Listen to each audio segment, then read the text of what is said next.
2013 সালের সেপ্টেম্বরে এমনই চিত্র ছিল যশোরের শার্শা উপজেলার পুটখালী সীমান্তে। যশোর সাতক্ষীরার এই সীমান্ত দিয়ে ওই সময় প্রতিদিন অবৈধভাবে বাংলাদেশে আসতো কমপক্ষে 40,000 ভারতীয় গরু। এসব গরু ভারতের বিভিন্ন রাজ্য থেকে নিয়ে এসে রাখা হতো সীমান্তের ভারত অংশে।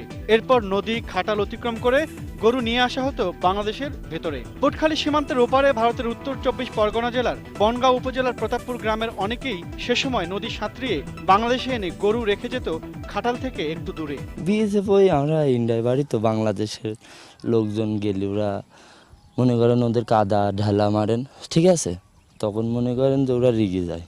আর আমরা যখন আসি তখন মনে করেন যে ওদের সাথে লাইন দিয়েই আসি। এখন আনলাম লাইনে। 3 বছরের ব্যবধানে সেই অবস্থা অনেকটাই কমে গেছে। গত 21 ও 22 সেপ্টেম্বর যশোর সাতক্ষীরা ঘুরে পাওয়া গেছে ভিন্ন চিত্র। পবিত্র ঈদুল আজহায় কোরবানির পশুর চাহিদা থাকলেও ভারত